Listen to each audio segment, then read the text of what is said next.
Sud Radio Berkov dans tous ses états. Le face-à-face.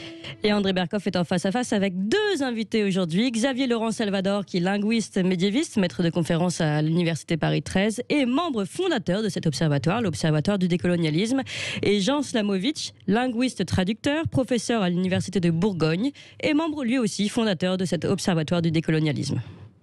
Alors messieurs, quand même, vous êtes convoqués au tribunal des accusés, vous osez mettre en cause, je vois par exemple, vous trouvez que c'est peut-être pas très bien de retirer les noms de Winston Churchill de collège à San Francisco, vous trouvez que dire effectivement les destructions de la chapelle Saint-Joseph à Lille, ça ne va pas, rebaptiser les rues comme on le veut aujourd'hui, c'est pas très bien, et puis tout le reste, racisé, décolonisé, interdit aux blancs, etc. Il y a quand même, et je voudrais justement que vous expliquiez cette espèce de cancel culture dont on parle beaucoup. Alors, Xavier Laurent Salvador. Enchanté, merci, oui. Merci. Merci de nous donner la parole, absolument. Peut-être pour commencer, simplement peut-être préciser que notre constat, il part d'une observation purement académique et universitaire. C'est-à-dire que ce que vous décrivez aujourd'hui, qui sont des problèmes, disons, sociaux, ou qui affectent aujourd'hui la vie politique et sociale de notre pays, ma foi, nous ne nous positionnons pas forcément sur ces enjeux-là. Nous militons pour que la science préside à cette réécriture de l'histoire. Ouais. Absolument. Parce que nous voulons simplement que, s'il faut renommer ou non les rues de nos villes, parce que les gens qui les ont baptisées se sont mal comportés, ou que l'histoire découvre de nouvelles choses, faisons-le.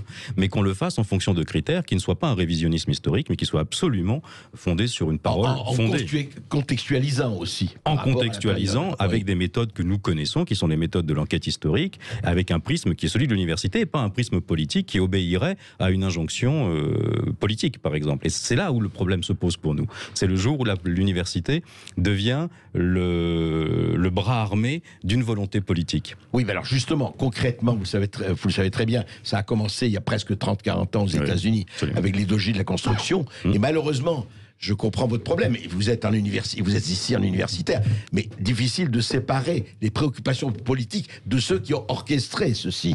Et comment c'est venu? Je pourrais peut-être décrire, Jean Slamovic, l'idéologie qu'il y a derrière cette volonté de déconstruire, de nier, de remplacer.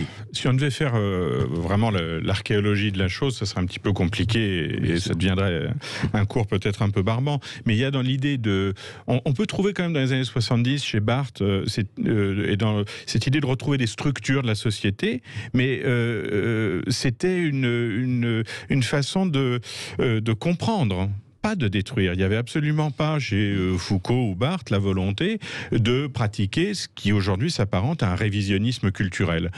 Révisionnisme culturel d'autant plus aveugle que chaque époque a des critères différents de des générations qui précèdent. C'est ce qu'on appelle l'histoire. Or, il y a une différence quand même entre ériger une statue en l'honneur de quelqu'un et ne pas détruire celle qui était là avant. Ça n'est pas la même démarche. Et aujourd'hui, on peut faire les deux d'ailleurs. Mais voilà, sans détruire l'une, on peut ériger une statue de l'autre. Absolument. Parce que si on suit cette logique, à ce moment-là, il va falloir raser Versailles, Notre-Dame et absolument tout ce qui appartient au passé. Parce qu'il s'agit d'une réforme du passé, ce qui est absurde politiquement, ce qui est absurde du point de vue de l'impact social. Parce que si on veut corriger des injustices sociales, à ce moment-là, il faut s'attaquer au terrain social, mais pas à des choses qui relèvent de la symbolique, du discours, qui, pour le coup, va devenir une destruction de la culture elle-même. C'est ça, on va en parler tout de suite, on reste avec vous, bien sûr, après cette petite pause. À tout de suite. Radio Berkov dans tous ses états. Et je ne suis pas seul. Contre le décolonialisme et les obsessions identitaires. 76 universitaires se mobilisent et appellent à la riposte. L'Observatoire du décolonialisme et des idéologies identitaires témoigne et nous avons deux des fondateurs, donc Jean Slamovic et Xavier Laurent Salvador. Alors, parlons-en un peu justement. Vous avez écrit ensemble, d'ailleurs, Le sexe et la langue, sur l'écriture inclusive, effectivement un livre. C'est bien, d'ailleurs, le sexe et la langue, et ça n'a rien à faire avec une émission de Brigitte Lahaie sur la fellation. Je m'empresse de le préciser pour ne pas qu'il y ait. Alors, revenons à l'écriture inclusive. Donc, ça, c'est aussi un témoignage de... Parce que c'est vrai que... Oui, c'est vrai que moi, ça m'a toujours fasciné quand c'est apparu. J'ai appelé ça très vulgairement les chiures de mouche devenues un des beaux-arts. Mais ça témoigne de quoi? Alors ça va sans doute plus loin que la chure de mouche. C'est-à-dire que nous, ce que nous dénonçons, quelque part, c'est cette idée d'une intersectionnalité qui réunit le décolonialisme et l'écriture inclusive. Parce que nous y voyons une volonté politique de subversion. La République... C'est pour ça que la politique est là. Oui, on y revient. Mais c'est une politique au sens... au sens large du terme. Au sens large grec du terme. Vous dites politique de subversion, ça veut dire... Absolument. Ça veut dire que la République, elle s'appuie sur des institutions. L'école, la langue et la laïcité. Si vous proposez une réécriture de l'histoire ou une réécriture de la langue, ce que vous affectez en termes de réécriture, ce sont les institutions de la République. Ce que vous attaquez, c'est la République. Et ce que nous dénonçons, c'est que notamment l'écriture inclusive, elle ne se manifeste jamais, et vous le verrez dans les discours, on parlait tout à l'heure de hey man, hey woman, stéréotype, stéréomeuf en français, elle n'apparaît jamais que dans des discours administratifs. L'objet de l'écriture inclusive, c'est la langue de l'administration. C'est de prendre la main sur l'écriture de l'administration. Donc prendre le pouvoir, quelque part. Pas quelque part, c'est prendre le pouvoir. Ce matin, on a republié, j'ai vu tout à l'heure sur notre fil Twitter, un post de professeur d'université en grammaire qui vient d'être publié à l'université de Cergy, de didacticien.ne du lire-écrire en français. Il y a une époque, on aurait appelé ça professeur de grammaire pour l'enseignement. Là, non, c'est didacticien.ne du lire-écrire. Voilà. Je pense que derrière, si vous voulez, ce sabir, il y a en fait une volonté de subversion des institutions de la République. La laïcité est critiquable selon eux, la langue est critiquable selon eux parce qu'elle est machiste, et la politique, la France est raciste de manière systémique et donc la République est critiquable. Et donc, en fait, on a un communautarisme qui se construit par la subversion des institutions de la République, par un communautarisme frontal. L'écriture inclusive, le décolonialisme participent du même combat. Alors donc, Jean Slamovitz, donc on a vu ce qui est passé dans certaines universités, les camps décolonisés, interdits à X ou Y ou Z, les discours décoloniaux, les cisgenres et compagnie. Tout ça, en fait, c'est plusieurs entrées pour un même objectif. Oui, puis comment dire, c'est une manipulation du langage essentiellement. C'est-à-dire qu'on va introduire des concepts qui ont, ou plutôt un vocabulaire militant qui a l'air de relever des concepts descriptifs de la sociologie. Ça ne l'est pas, ce ne sont que des faux concepts qui sont en réalité fondés sur la dénonciation, l'oppression, et qui sont toujours binaires. Hein. L'écriture inclusive, par exemple, c'est typiquement le discours qui constitue...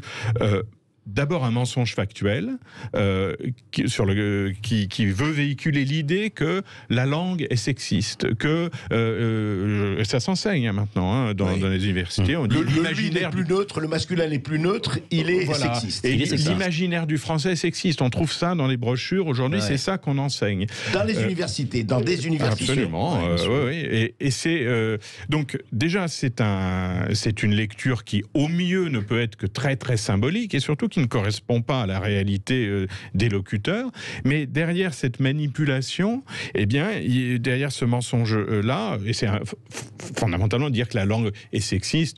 Bon, Simone de Beauvoir ou Madame de Gauche, je ne trouvais pas le français sexiste, elles avaient autre chose à dire. Oui. Et justement, là encore, on déplace le débat du terrain social vers le symbolique. Et quand on est dans le symbolique, on peut dire n'importe quoi. Une fois qu'on est dans l'interprétation symbolique, justement, les inclusivistes vont dire faut mettre des E, faut mettre des points médians. D'autres militants vont dire non, ça aussi c'est de la binarité hétéro-patriarcale, il faut plutôt mettre d'autres symboles pour inclure tout le monde. Et en fait, chacun apporte son regard symbolique et du coup, mais il n'y a plus de langue commune. Et c'est là où ça a un impact politique. Le français est la langue de la République. Et si chaque communauté joue à son séparatisme linguistique, on enseigne quoi après ? On enseigne quelle langue ? On enseigne quel dialecte politique ? Parce que chacun va vouloir revendiquer d'être présent dans la langue, d'avoir son petit symbole. C'est parfaitement destructeur en fait de l'unité culturelle. Est-on arrivé au stade, parce que j'ai dit, corrigez-moi si c'est faux, est-ce qu'on est arrivé au stade où quand vous écrivez à telle ou telle université, ils refusent de répondre si vous n'écrivez pas en langue inclusive? Alors, je ne sais pas si vous le savez. On en prend le chemin. J'ai des collègues à qui on a dit votre article sera réécrit en écriture inclusive et si vous ne voulez pas, il ne sera pas publié. Donc il y a des gens qui peuvent exercer une forme de censure comme ça. Alors que personne ne voit, ça se passe dans les coulisses. Prenez l'exemple du poste dont je vous parlais aujourd'hui. Imagine-t-on quelqu'un qui réponde à un poste pour être élu professeur d'université, qui est écrit en écriture inclusive et qui dirait le jour de l'entretien « Ah non, l'écriture inclusive, pas moi ». Vous voyez bien que la pression, elle s'exerce sur la hiérarchie, tout simplement. Mais quand on arrive, quand on arrive à, on peut pas dire stéréotype, on dit stéréomeuf. Non mais vous l'avez vu ça? Oui, on l'a vu. Ouais. Bon, et des exemples comme ça, il y en a, et vous en avez, je suis sûr, énormément.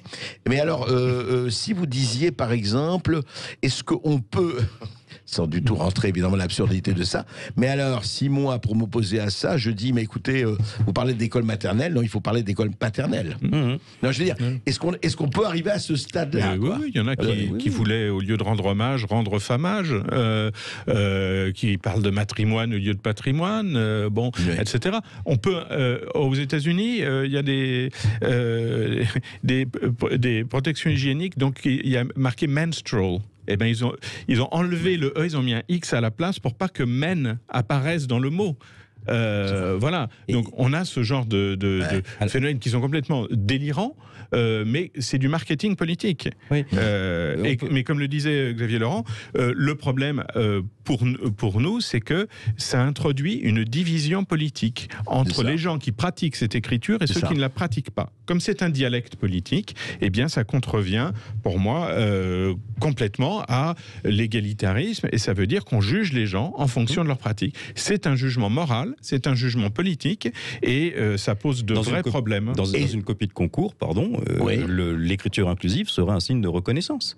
Mais est-ce qu'on est en voie de ça? On peut dire aujourd'hui que, par exemple, quelqu'un qui pratique l'écriture inclusive sera mieux noté que quelqu'un qui ne la pratique pas. On n'en est pas encore là. Non, je ne crois pas qu'on en soit tout à fait là, mais on a quand même aujourd'hui une prise de conscience militante de la part d'étudiants qui pratiquent l'écriture inclusive comme un phénomène d'affirmation de soi, et ça pose parfois des problèmes de connivence, y compris au sein de départements d'enseignement, entre les enseignants qui enseignent l'écriture inclusive, les étudiants qui la revendiquent, et vous vous rendez bien compte que c'est extrêmement clivant.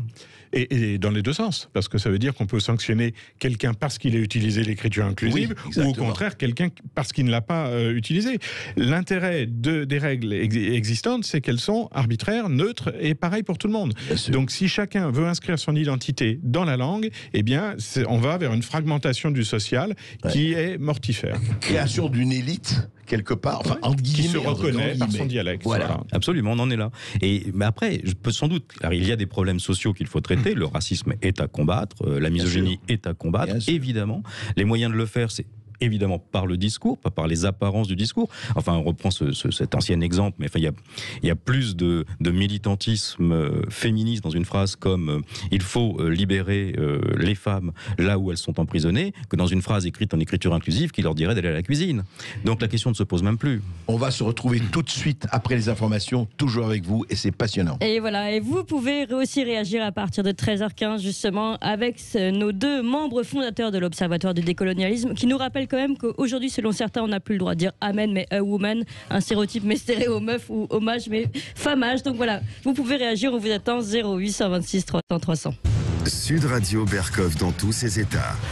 2 universitaires parmi 76 autres qui ont fondé l'Observatoire du décolonialisme et des idéologies identitaires, qui nous disent stop, et ils ne sont pas les seuls de dire stop à une dérive, à des dérives qui quand même vont aujourd'hui très loin.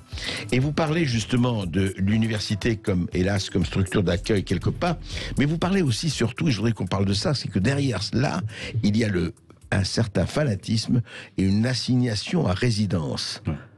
Absolument. Alors, il se pose derrière cette question-là, effectivement, la question de l'identité.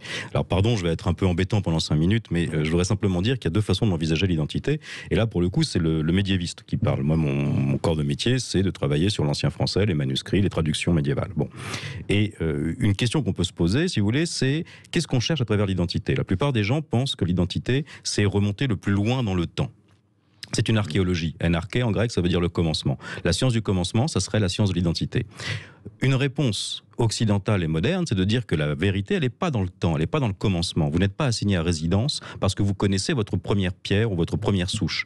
La vérité, elle est justement dans la science de la vérité et l'identité. Étymos, en grec, qui veut dire le vrai. C'est une étymologie. Or, aujourd'hui, l'assignation que vous décrivez, c'est une assignation archéologique. Elle est dans une forme de remontée qui rattache chacun à des souches clairement identifiables, mais dont on voit d'ailleurs après dans le discours que ça revient finalement à un constat absolument basique, qui consiste à dire ça se voit ou ça se voit pas. Mes parents, mes grands-parents, etc., etc. Et je me divise, mes cartes. Enfin voilà, je suis carteron, je suis. Oui, et on le voit dans le discours moderne. En fait, oui, c'est ça. Non, mais, et je me fixe à ça, et c'est au nom de ça que je parle. Exactement.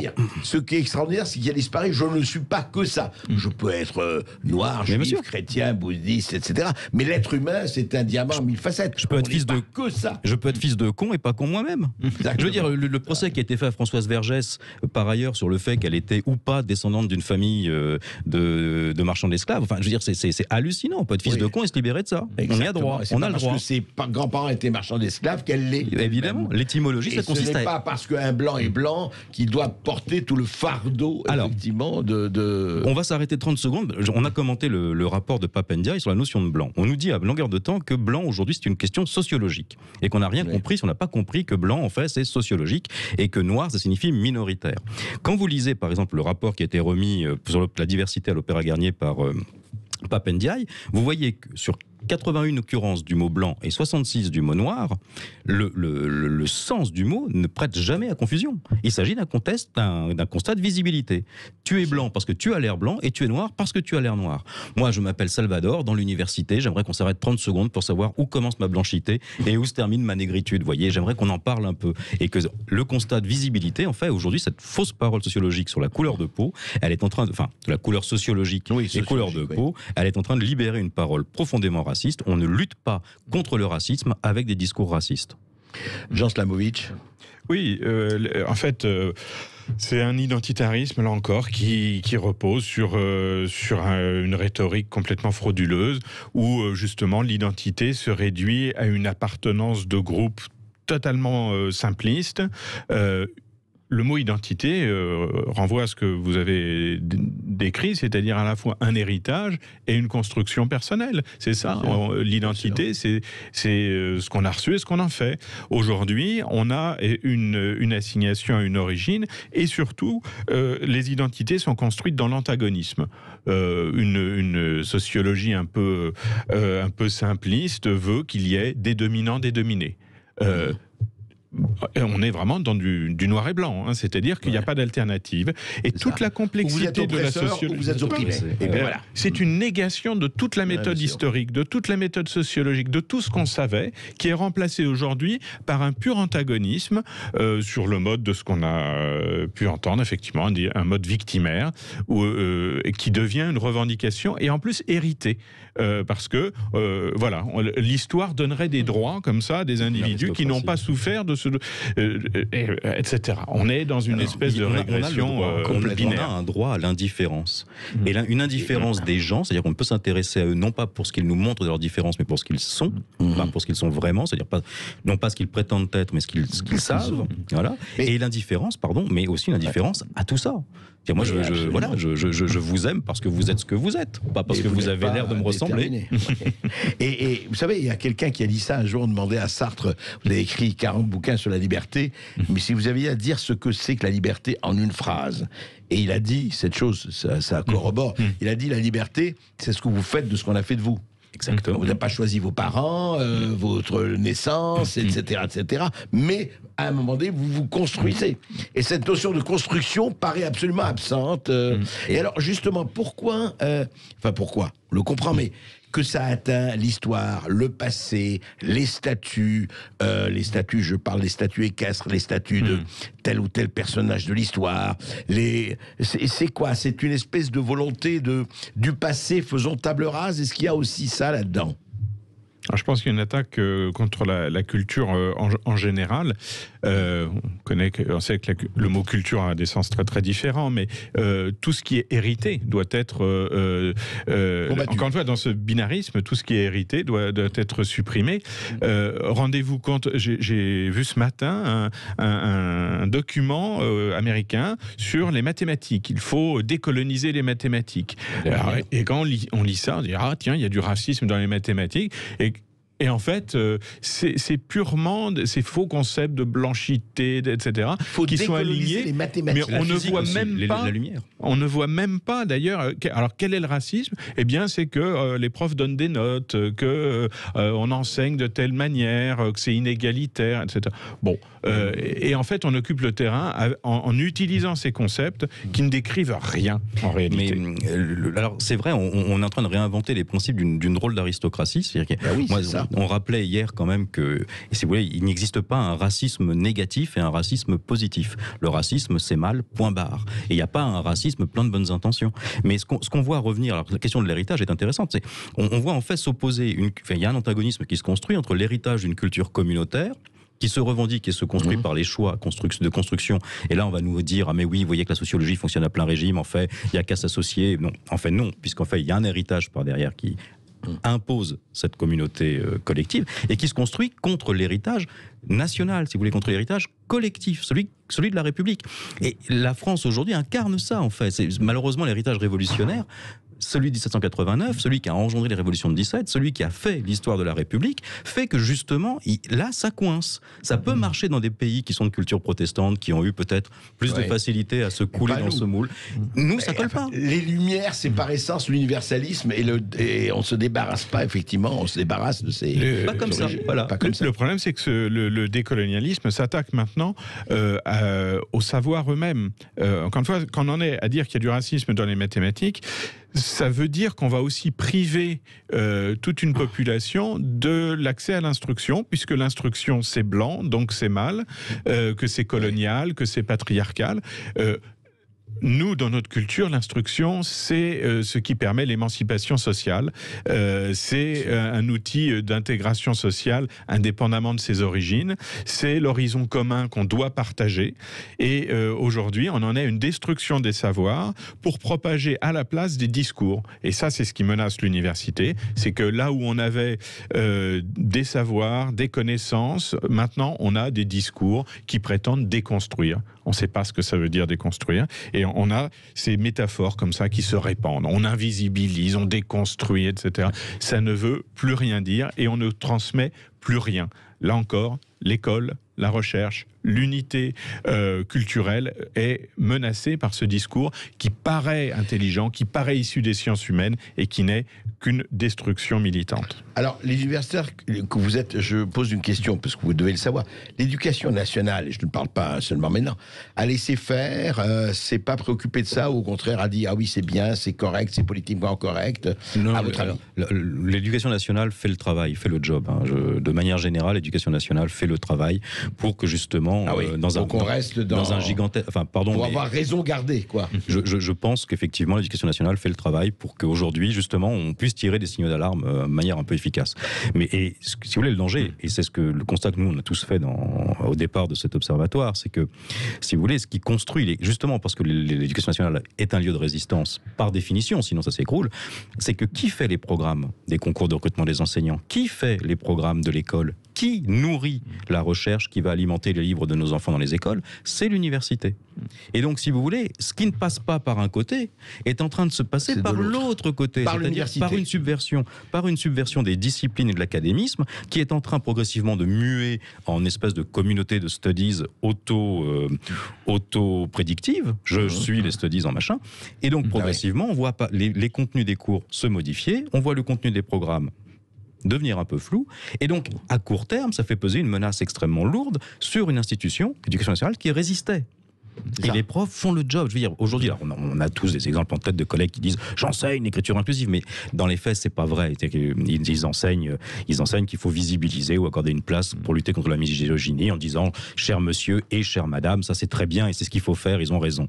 Mais l'éducation nationale résiste et je crains que la déferlante qu'on va faire surgir va... En 2 mots, ce que vous dites, c'est que l'éducation nationale, pour le moment, tient les renforts et tient les portes, mais ils entrent par la fenêtre universitaire. C'est ça. C'est ça. C'est ça. Vous savez, quand on a justement au sein de l'université des discours, moi j'ai noté ça, j'ai trouvé des collègues qui disent qu'il faut prendre soin de la diversité sociale, raciale et de genre de tout panel universitaire. En fait, ils exigent de comptabiliser les individus qui participent en fonction de critères raciaux quand même.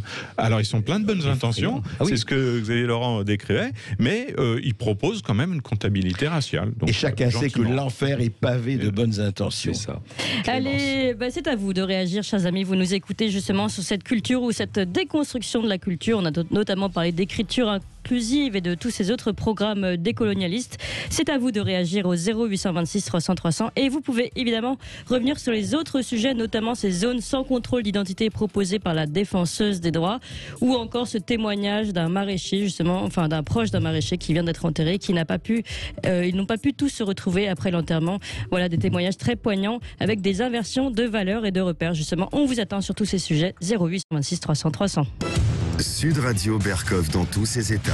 André Berkov est dans tous ses états et puis nos 2 membres fondateurs de l'Observatoire du décolonialisme aussi, je rappelle leur nom, Xavier Laurent Salvador et Jean Slamovic. Et d'ailleurs, je rappelle le site aussi, décolonialisme.org, voilà le site de l'Observatoire du décolonialisme. Et puis on va aussi et surtout vous donner la parole, vous réagissez à tous nos sujets. Sa peau, mais nous, on est tous contents, tant mieux pour elle. Mais ce que je veux dire, c'est pas pour autant, il y a des maigres aussi qui se sentent très bien dans leur peau. Mais cette victimisation qu'elle met en scène, parce qu'en fait elle profite de son statut, mais on a eu des chanteuses noires grosses qui n'ont pas eu besoin de demander qu'est-ce qu'elle devait à la France, parce que l'autre jour je l'entendais qui disait mais qu'est-ce que je dois à la France, mais on sent vraiment qu'elle est en train d'évoquer une certaine vengeance. Je sais pas si elle profite de son statut pour exprimer une certaine vengeance. Et puis quant à son interprétation avec Camélia Jordana, vous savez, moi je me demande si elles l'ont pas fait exprès, Parce que si elles l'ont pas fait exprès, c'est vraiment qu'elles n'ont aucun talent. Parce que vous avez l'avis contraire. Tous les avis disent, enfin, si vous lisez la presse, les médias, tout le monde dit, mais c'était une horreur. Les ayants droit de Jacques Brel devraient porter plainte. C'était un mauvais karaoké. Mais vous savez, on trouvera quand même des hypocrites dans ce monde du showbiz pour dire que c'était très bien, ou qui n'oseront pas reconnaître que c'était martyriser la chanson de Jacques Brel comme ça. C'est une honte. Eh bien, nous, on l'a dit, vous voyez. Voilà. Donc, ça, je dis que c'est affreux de profiter de son statut pour dire des choses comme ça et parler sans filtre. Vous voyez ? Parce qu'en France, on a quand même un savoir-vivre qui ne nous permet pas, comme elle a fait sur le grand échiquier, en disant qu'elle portait des gants en latex parce que pour se masturber le soir, c'était très pratique. Et ben, voyez-vous, dans le grand échiquier de Jacques Chancet, on n'aurait jamais entendu ça. Parce qu'il y a des gens qui ont quand même du savoir-vivre qui fait partie des valeurs de la France. Parlons de la langue inclusive, Marie-Claire. Alors, la langue inclusive, moi, je voudrais dire que d'abord, je vais vous dire quelque chose. J'ai une petite fille qui est rentrée en première et qui, depuis sa rentrée en première, je lui dis en maths, comment tu vas ? Ah, mais mamie, je ne fais plus de maths en première. Voilà. Sa section, elle n'a pas besoin de maths. D'accord. Donc, déjà, ça, j'ai trouvé ça bon. Alors, moi, je pense que je suis une mamie, donc je suis d'une autre génération que tous ces jeunes, mais je pense qu'il y a un manque de tolérance parce que moi, l'écriture inclusive, ça ne m'intéresse pas. J'ai pas envie de me mettre à l'écriture inclusive. J'aurais l'impression de régresser par rapport à mes acquis. Je suis très contente d'avoir appris la langue française comme je l'ai appris quand j'avais 15-16 ans. Et je pense que c'est un manque de tolérance car on devrait tolérer les deux. Voilà. On ne devrait pas, comme le monsieur a dit, votre invité, qu'on a refusé un rapport à quelqu'un qui ne le présentait pas dans la langue inclusive. Mais ça, c'est un manque de tolérance. Comme on dit, on a un héritage. Absolument. On a un héritage culturel et on a un héritage de ce qu'on a appris. Absolument, Marie-Claire. Merci de votre témoignage. En tout cas, c'est important, de vos prises de position. Clémence. Merci beaucoup, Marie-Claire. Allez, on donne la parole à Maude, qui nous appelle de Saint-Denis. Bonjour, Maude. Bonjour. Bonjour, Maude. Merci de m'écouter, enfin de bien vouloir écouter ce qu'il y a à dire. Donc en fait, moi je voulais intervenir sur l'écriture inclusive et également sur alors j'arrive pas à le dire parce que c'est trop compliqué. Décolonialisation. Exactement, merci beaucoup.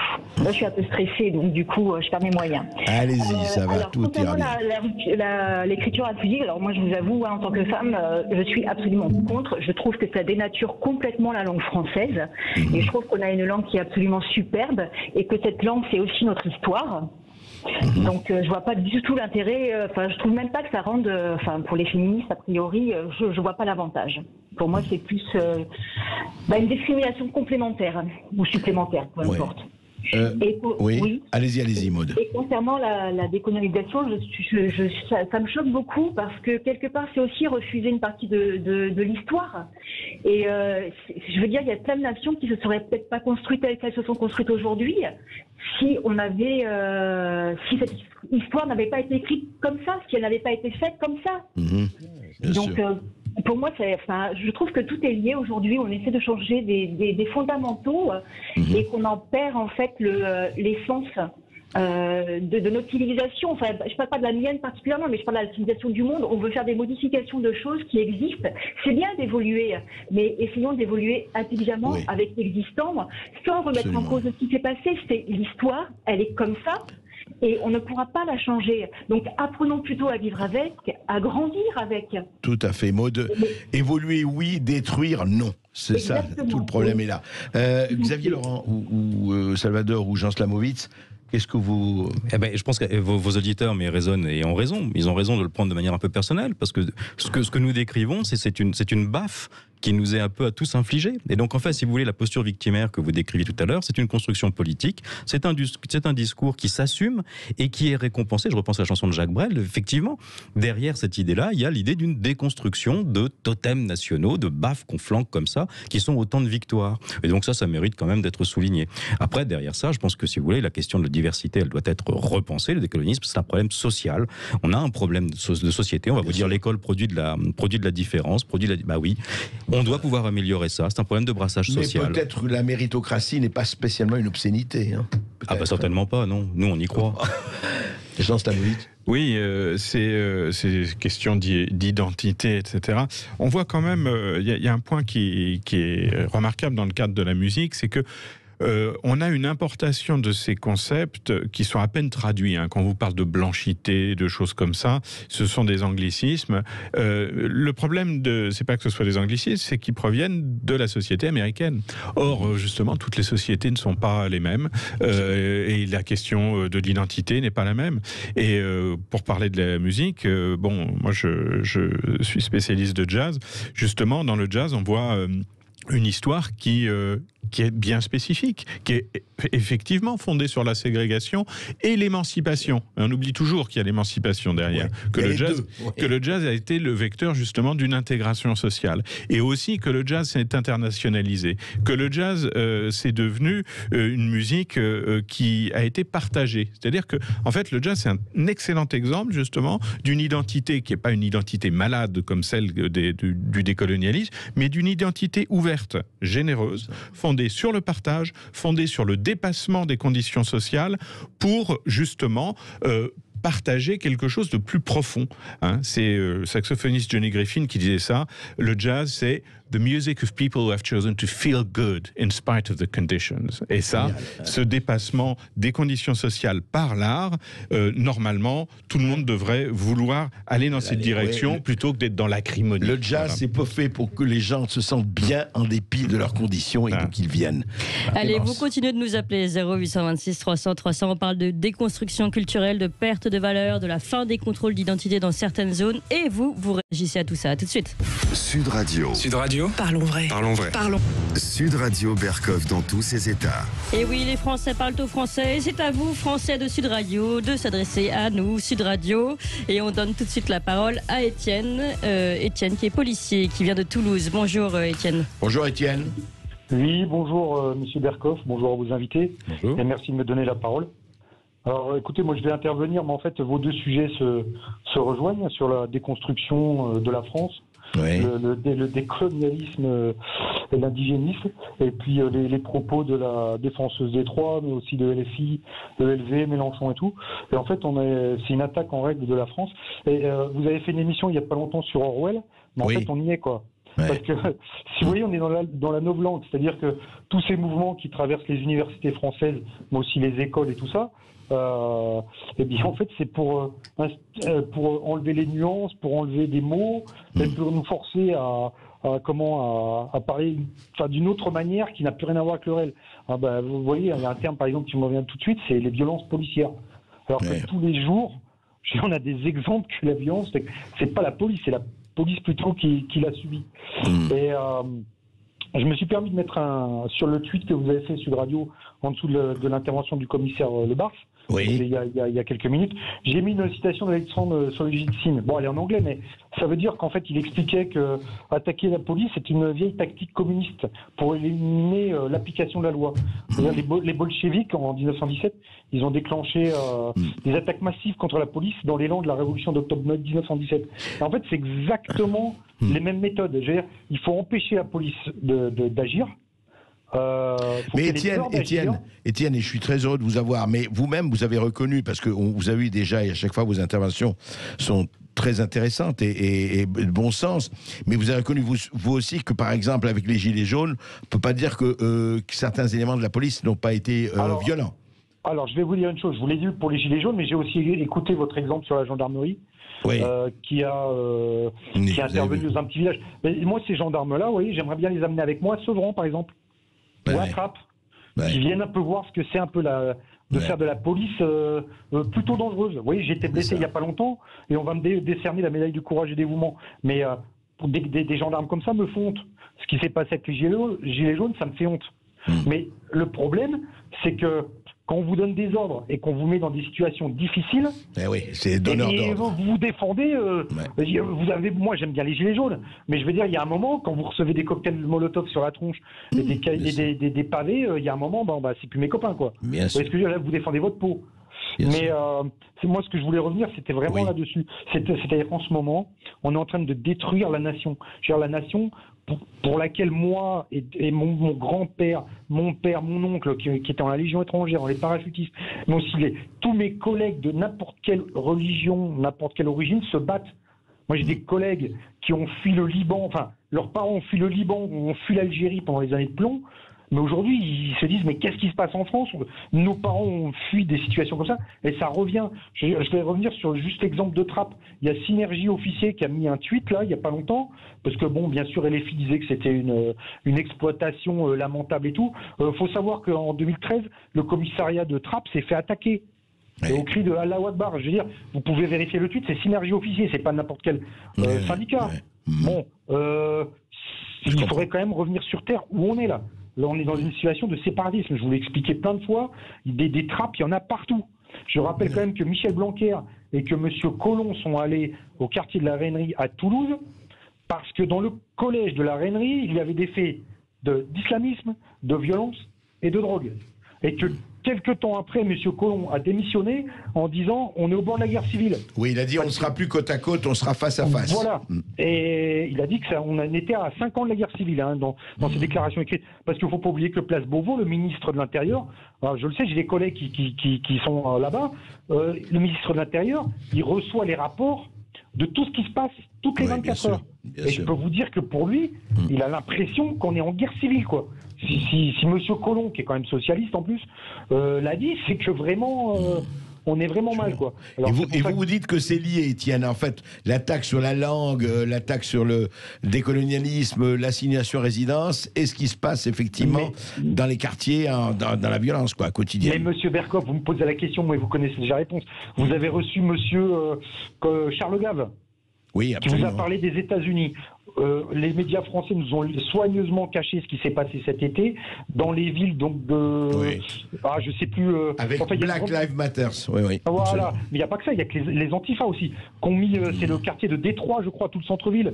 Détroit, Portland, Oregon et Seattle, Washington. Voilà. Et donc plus personne n'osait, la police n'osait plus intervenir.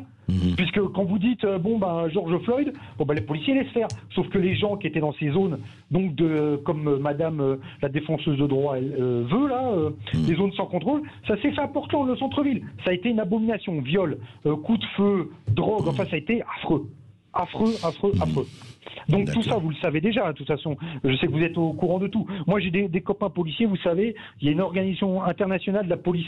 Oui. Alors donc, moi, je discute pas mal sur Internet avec eux. Donc, de ce qui se passe, je vous l'ai déjà raconté. Oui, tout à je ne fait. peux pas vous dire que la France, mais pour eux, on est un pays du tiers-monde. Enfin, on est au bord de la guerre civile. Et je vous l'ai déjà dit, ce que pensent les Suisses de nous, de ce que pensent les Italiens, de ce que pensent les Russes. Vous nous avez dit ça, oui, Étienne. Mais voilà. c'est vrai que relier les deux. Mais écoutez, merci Étienne, merci pour votre. C'est moi qui vous remercie et merci pour vos émissions, Monsieur Berkoff. Franchement, merci. Merci à vous. Je voudrais que vous réagissiez à ça. C'est-à-dire, vous êtes d'accord ou pas d'accord avec, mais Xavier Laurent Salvador et Jean Slamovic, il y a quelque chose qui se passe. Vous m'avez parlé, je voudrais revenir à ça parce que c'est un lien intéressant. Bon, on sait les déclarations de Lilian Thuram, de l'ex-footballeur, sur les blancs, les noirs, etc., etc. Et vous m'avez dit, hors antenne, que la Mutuelle Générale d'Éducation Nationale, qui est la mutuelle donc reçoit des dons ou des subventions de la Fondation Thuram. Absolument, ça a fait l'objet d'un courrier de la part de plusieurs membres et de l'Observatoire, co-signé par les membres d'une autre association qui s'appelle Vigilance Université, et qui ont adressé un courrier justement pour demander à la MGEN, suite à l'initiative d'un de nos cofondateurs d'ailleurs, Hubert Ekman, de proposer de se justifier des publicités que Valeurs Mutualistes faisait pour la Fondation Thuram, l'organe de la MGEN. Absolument. Et pour l'instant, la MGEN botte en touche sur cette histoire, mais le partenariat est très étroit et promeut justement les activités de Thuram et le discours racialiste qui l'accompagne. Et donc ça nous choque. Alors justement, les déclarations de Thuram font partie des déclarations qu'on entend un peu partout. C'est le discours racialiste pour vous. Ah bah complètement. On est en plein. Alors on est au cœur du problème. C'est justement le discours de la théologie de la libération. Libérez-vous de votre blanchité, libérez-vous de votre colonialisme intérieur, puisque le décolonialisme dont on parle, on l'a pas encore dit, mais le postulat qui fonde ce discours-là, c'est celui qui consiste à dire que la décolonisation n'a pas eu lieu historiquement parlant, parce qu'elle est portée par chacun dans sa conception de la norme, dans une supériorité du blanc contre ce que Pape Ndiaye appelle les non-blancs. On est toujours colonialiste dans nos têtes. Voilà, et donc il faut décolonialiser les esprits. On est dans une forme d'exorcisme sociologique qui consisterait à libérer chacun de sa pensée mauvaise et à les extirper. Alors j'emprunte les mots de Lilian Thuram dans La pensée blanche. Le masque. C'est ce que vous dites. Alors lui, il appelle ça d'arracher le masque, avec je pense une petite arrière-pensée derrière hypocrite, puisque hypocrite ça veut dire celui qui porte le masque. Et donc vous devez arracher votre masque extérieur, puis votre masque intérieur, qui en fait font de vous des tenants de la pensée coloniale. Voilà, donc à partir du moment où on est tous assignés à résidence identitaire, colonialiste, et on ne peut pas s'en défaire. Et en résidence définitive. Et en résidence définitive, parce que si encore il y avait une espèce de, je sais pas, de confession laïque, ou une espèce de bain public, une porte de sortie où on irait se plonger en disant ok, je suis pas colonialiste, est-ce que je peux retourner bosser? Mais c'est pas le cas. Donc aujourd'hui, effectivement, là on est confronté à quelque chose qui est extrêmement pénible. Jean Slamovic. Oui, il y a un discours qui procède en fait à un tri identitaire. Et c'est un nouveau racisme en réalité, qui se veut progressiste, qui se veut antiraciste, mais il s'agit bel et bien d'un classement des gens en fonction de leur couleur de peau. Ouais. C'est donc un racialisme et qui est surtout agressif. C'est-à-dire que et qui ne se fonde. Alors là encore, il y a une espèce de fausse sociologie derrière ça, parce qu'on voit des discours comme là c'est dans un article sur le jazz que j'ai écrit où Norman Ajari dit voilà le blanc qui aime le jazz, c'est pour montrer sa supériorité. Donc voilà. Oui. Donc si vous aimez pas la musique noire américaine, vous êtes raciste. Si vous aimez la musique noire américaine, vous êtes raciste aussi. Et ça, c'est le piège en fait du décolonialisme, c'est que même si vous êtes antiraciste, si vous êtes blanc, vous l'êtes moins que d'autres. Et donc pur. Bon. Ce sont des discours, ce sont des mots. Ça n'a absolument mais c'est le serpent qui se mord la queue et on ne sort pas. Oui, ça n'est pas une pensée sociologique, ça n'est pas une pensée politique, c'est une pensée militante qui est clivante et là encore qui menace l'unité culturelle et la citoyenneté qui est fondée sur justement le partage, l'ouverture, le mélange. C'est super. J'ai une petite chose, mais je pense que ce que Jean dit est extrêmement important. C'est-à-dire qu'en fait, ce sont deux racismes qui s'affrontent. Et nous avons toujours combattu le racisme. progressisme. On ne veut ni de l'un ni de l'autre. Nous sommes une troisième voie, celle de la vieille école, si vous voulez. Non, mais en fait, c'est le retour aux sectes. Enfin, quelque part. C'est une secte, c'est un discours de secte. C'est la théologie de la libération. C'est oui, évident. C'est-à-dire, voilà, vous devez un jour peut-être vous aurez votre rédemption, mais attendez, pas pour le moment. Pas pour le moment. Alors, absolument. Et c'est par le groupe. Et elle se fait par le groupe. Alors vous avez tout à fait raison. La culpabilisation, ça fait partie des dynamiques sectaires d'emprise. Donc on est complètement là-dedans. Et sauf que comme c'est racial, on ne peut pas. La culpabilité est éternelle. Vous le portez sur la gueule. La culpabilité originelle, c'est le péché originel. Oui, mais ils ont réinventé le péché originel, mais racialisé. C'est-à-dire que ce que justement la culture occidentale avait réussi à défaire, repenser au prologue de Gargantua. Enfin, Socrate était pareil aux Silènes, laid à l'extérieur et sage à l'intérieur. C'est l'os et la scientifique moelle qu'il faut aller chercher. On avait appris à dissocier justement la beauté intérieure de l'apparence. Alors là, on est en train de faire table rase de cette pensée-là d'une manière absolument exaspérante. Intéressant. Allez, on retourne au standard, on donne la parole à Juliette de Paris. Bonjour Juliette. Oui, bonjour Juliette. Bonjour Monsieur Berkoff, bonjour à tous. Je voudrais revenir avec vous sur 2 points assez vite sur la cancel culture. Oui. Tout d'abord, donc je vais essayer d'aller assez vite. Tout d'abord, c'est assez intéressant que ça vienne toujours des USA parce qu'on a souvent un petit peu ce mythe de dire que les États-Unis n'ont pas d'histoire, ils sont plutôt dans l'espace. Alors c'est pas tout à fait vrai, mais c'est quelque chose d'intéressant. Ça les obsède, c'est l'histoire de leur cinéma, c'est quelque chose ils ont un problème avec ça. Et nous, on a à chaque fois leur névrose. Dans tout, on nous importe leur névrose. Alors effectivement, vous parliez je pense que les financements, l'université, les associations, c'est quelque chose de très important. Bien sûr. Mais pour moi, je reviendrai à la fin, il y a une petite note d'espoir. Mais il y a, je vais pas revenir sur l'histoire. Pour ceux qui étudient, l'histoire, ça évolue sans cesse quand on fait des recherches. On revient sur des choses, mais on n'a pas besoin de les supprimer. Mais ce que je voulais dire aussi, c'est que si on veut supprimer des choses, on peut rentrer dans leur jeu, il faudra supprimer tout. C'est-à-dire que le football, c'est pas une invention des Noirs, donc désolé pour Thuram. Si on a aussi du chocolat, faut plus en manger parce que ça a une sale histoire derrière le chocolat. La découverte, comment s'est-elle faite? On peut revenir sur toutes ces choses-là. Revenir sur tout, oui. Oui, donc et puis le cinéma, on va tout enlever parce que je vois pas pourquoi on prendrait que ce qui nous arrange. Si c'est les blancs, si c'est sale, c'est voilà, faut être logique. Dans une autre visée, le problème aussi de ces mouvements, et vous allez voir où je vais en venir, c'est que nos ancêtres étaient quand même plus intelligents, et notamment ceux quand je parle de Scott Joplin ou Nina Simone, ils n'ont jamais voulu effacer quoi que ce soit. Eux, ils voulaient accéder à ça pour en faire autre chose.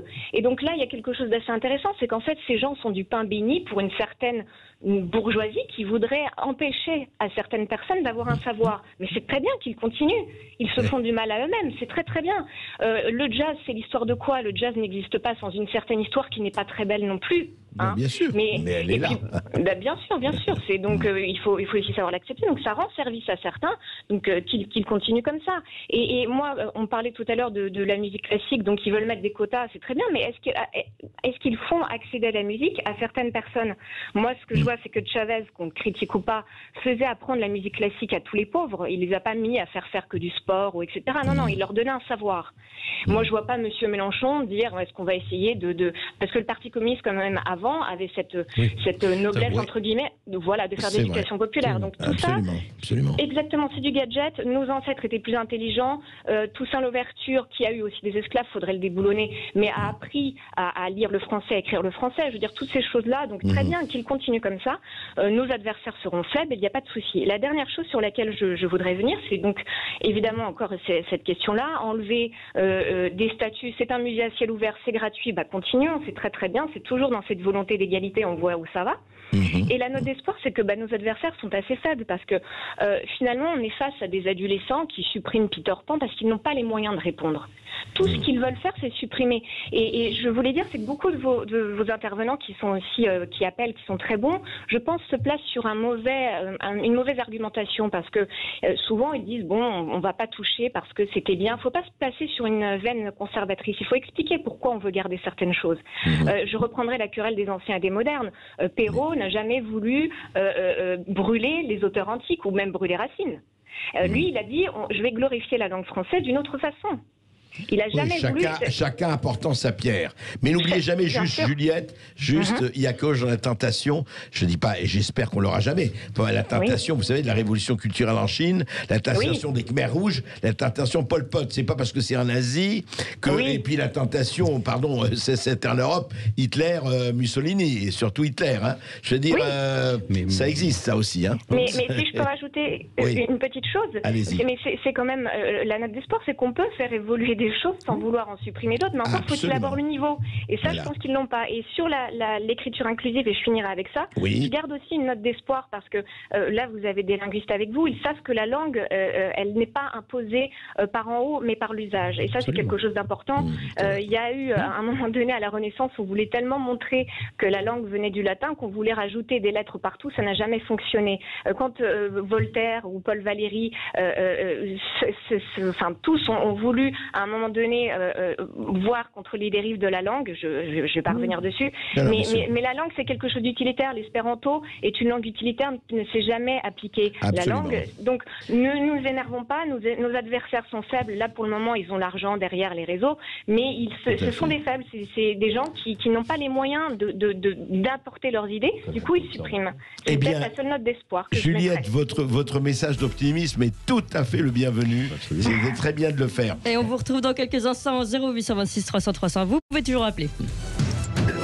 Sud Radio Berkov dans tous ses états. Mais non, les carottes ne sont pas cuites et surtout pas pour cet observatoire du décolonialisme. Vous pouvez d'ailleurs retrouver son site sur décolonialisme.org.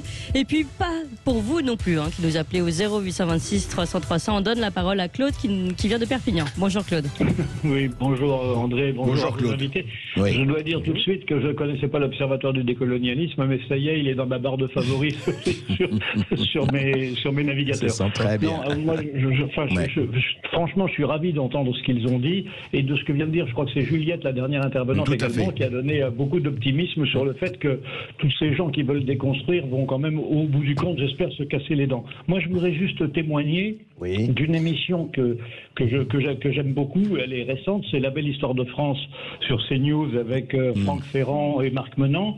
Et le dernier thème, c'était les grandes invasions, justement, c'était le thème de la semaine passée, dans lequel il était montré que finalement tous les barbares qui sont venus vers chez nous depuis le IIIe siècle jusqu'au IXe siècle se sont finalement assimilés en venant chez nous pour copier justement la mode de vie gallo-romaine, parce que c'était beaucoup plus cultivé, c'était beaucoup plus agréable, c'était finalement beaucoup plus riche, et ils se sont assimilés par l'exemple. Et donc finalement la conclusion de tout ça, c'est qu'au bout du compte, oui, le français d'aujourd'hui, il est l'héritier des gallo-romains d'il y a 2000 ans. Il n'est pas le fruit d'un métissage permanent comme le racontent ceux qui veulent déconstruire notre identité. Ça, je voulais le dire, c'est le premier point. Les seuls envahisseurs qui ont laissé une trace durable, ce sont les Normands, qui ont créé d'ailleurs chez nous toute une partie du territoire, et l'Angleterre également. Et alors l'autre chose que je voulais dire, c'est que moi j'ai entendu dire que le berceau de l'humanité, finalement, c'était l'Afrique. Et je le crois, parce que je pense que c'est vrai. Mais ça, c'était sans doute il y a 40 000 ans ou plus. Mais moi, je dirais que aujourd'hui, tous les gens qui, dans le cadre de ces mouvements décolonialistes, donc d'essence essentiellement quand même noire, il faut le dire, tous ces gens ne seraient pas là si malheureusement il n'y avait pas eu, s'il n'y avait pas eu ce malheur qui a été pour leurs ancêtres à eux l'esclavage, parce que regardez la situation dans laquelle se trouve malheureusement l'Afrique aujourd'hui. Je dois dire que ceux qui s'en sortent le mieux, c'est ceux qui ont pu finalement survivre dans d'autres contextes. Et donc je sais que c'est pas très bien de dire ça, mais c'était tout le thème de la fiction de valeurs actuelles de l'été dernier qui a été interprété évidemment. Alors dernière chose aussi sur la théorie du genre, et c'est vrai, vos interlocuteurs l'ont dit, en s'attaquant par l'université, c'est vrai qu'on est en train d'essayer quand même de déconstruire tout le système éducatif en venant par le haut, et la théorie du genre en est un exemple également extrêmement important. Tout à fait. Merci. Je voudrais justement réagir. Est-ce que vous êtes, alors je pose la question à vous deux, est-ce que vous êtes très sincèrement et profondément aujourd'hui face à ce qu'on voit, bon, on pourrait rediscuter de l'Afrique et tout ça, je sais pas, il y a des choses à dire, mais est-ce que vous êtes optimiste ou pessimiste dans un temps Alors, Jean, François-Xavier Salvador, Jean Slamovic, allez-y. Sur le temps long, on sait quand même qu'il y a, qu'on n'efface pas une culture, une littérature, une culture politique aussi, comme ça, même si effectivement on est dans un moment un petit peu agressif, et notamment où on essaie de faire passer la culture humaniste ou laïque pour quelque chose de réactionnaire. Aujourd'hui, c'est le grand truc, c'est que humaniste ou laïque égale réac. Bon, à ce moment-là, ce qui est quand même très gros, ça, déjà. Ouais, mais je pense qu'on en sortira parce que justement, il y a une forme d'excès. Pour revenir sur l'écriture inclusive, c'est tellement excessif de croire que l'orthographe va avoir un impact sur la société que, bon, c'est un genre de radicalisation qui, alors, déjà, malheureusement, torpille un peu les vrais combats féministes, d'une part, et pour le remplacer par quelque chose de très binaire et simpliste, mais au fond, c'est tellement absurde que je pense que c'est une mode dont on va se débarrasser. Quelque part. Alors, moi, je suis plus pessimiste, en fait. Je pense que, paradoxalement, je vais vous raconter une toute petite anecdote, mais donc j'enseigne l'ancien français. Donc, évidemment, je suis pessimiste par définition, hein, parce que je sais que c'est bientôt fini, tout ça. D'ailleurs, je l'annonce. L'ancien français est une langue morte. Et donc, je faisais cours l'autre jour à des étudiants en deuxième année de licence, et donc je parlais à un moment de, vous savez, de Charlemagne, la réforme du latin, la réforme carolingienne, etc. Et donc, je demande, mais pourquoi l'école sous Charlemagne? Pourquoi est-ce qu'on associe comme ça Charlemagne à l'école? Et une étudiante me répond très spontanément, alors vous savez, on est par Zoom, donc ils sont un peu plus à l'aise, plus désinhibés, elle me dit ah mais ça c'est pour leur imposer leur culture. C'est voilà. Et donc l'école était devenue synonyme de imposer la culture. Et donc à un moment j'ai dit non mais vous confondez imposer la culture et éducation peut-être, je sais pas, c'est peut-être pas l'enjeu. Donc là elle s'est pris un quart d'heure de cours sur la laïcité, la République, ce que c'est que l'école, etc. C'était pas tout à fait mon enjeu. Mais vous voyez, ce que je crains, c'est qu'à travers les atteintes auxquelles on est confronté aujourd'hui, si aujourd'hui on ne construit pas un discours de digue ensemble, ce qu'on essaye de faire à travers l'Observatoire, et c'est vraiment l'enjeu, c'est-à-dire de construire un discours de digue collectif pour rappeler 2-3 choses qui sont justement, qui nous sortent de cette espèce d'antagonisme hallucinant entre une espèce de racisme pétri de bonnes intentions et un racisme qui serait, je ne sais pas, plus mauvais que l'autre, enfin j'ai une espèce de gradation que j'arrive même pas à me représenter.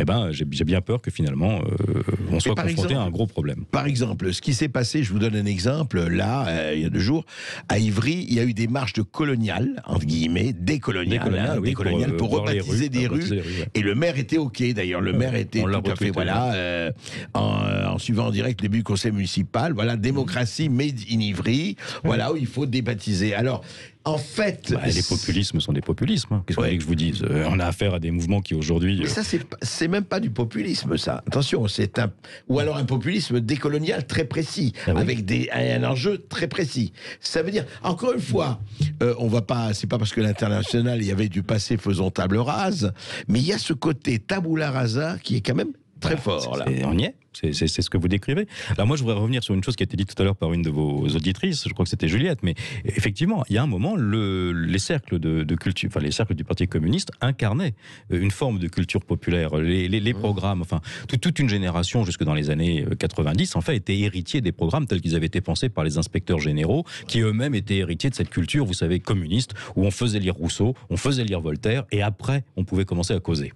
Et là, aujourd'hui, ce qu'on peut constater dans l'école, c'est qu'il y a eu un délitement de cette culture, vous savez, la gare des Michards, Castex et Surer, etc., qui ont effondré ce faible tissu commun qui était celui de la culture populaire, en fait. Vous voyez, on sortait pas de l'école sans avoir lu Voltaire et Rousseau. Et même la chronologie. Mais existe plus. Alors, ça encore, c'est un autre problème, mais vraiment, vous voyez ce que je veux dire sur ces textes qui étaient vraiment... On pouvait aller dans un bistrot et parler avec n'importe qui, tout le monde était passé par Rousseau, par Voltaire, et on commençait à causer à partir de là.